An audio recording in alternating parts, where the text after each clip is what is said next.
Guys, welcome back to Bhavani aunty vlogs. So ఈరోజు అయితే మా ఆంటీ పన్నీర్ కర్రీ చేస్తున్నారు. ఇందక్కడ మార్నింగ్ చేసాము, ఈరోజు నైట్ చేస్తున్నాము. కాసేపు ఉన్నాక కర్రీ అయితే అవుతుంది. ఇప్పుడు పన్నీర్ అంట, చికెన్ అంట నాకు తెలీదు. చికెన్ కర్రీ ఎలా చేసుకోవాలంటే రెసిపీ చెప్పరా?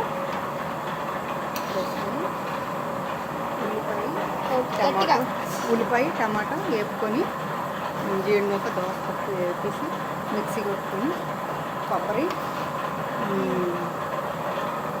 అల్లం వెల్లుల్లిపాయ మసాలా అన్నీ మిక్సీ కొట్టుకొని ఇప్పుడు మళ్ళీ గ్రేవీ వేపుకొని చికెన్ వేపేసి గ్రేవీలో వేసుకోండి. ఇప్పుడు చాలా మంచి వాసన వస్తుంది. నెక్స్ట్ ఇదేంటి? కారం, నెక్స్ట్ ఇది మసాలా, పసుపు మెంతు,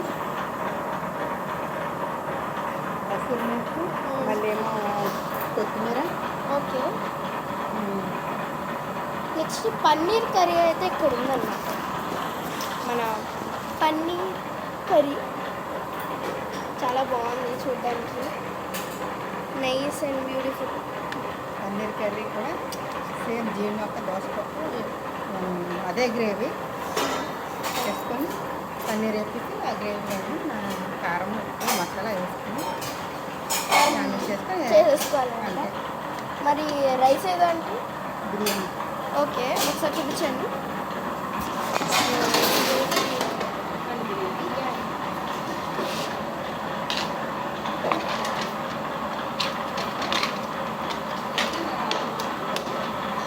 చాలా బాగుంది చూడడానికి.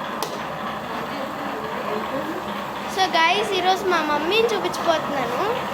అమ్మ హాయ్ చెప్పు యూట్యూబర్స్కి. అమ్మ హాయ్ చెప్పు యూట్యూబర్స్కి. సరేలే. సో అన్నీ అయిపోయాయి కాబట్టి లాస్ట్ ఫైనల్ టచ్ ఇచ్చేద్దాం. అంటే ఏం చెప్తారు last final touch? Bye guys, అందరూ చూడండి, లైక్ చేయండి, షేర్ చేయండి, కామెంట్ చేయండి, అలాగే సబ్స్క్రైబ్ కూడా చేయండి. Bye guys. లాస్ట్లో ఇలా పెట్టాలి కదా.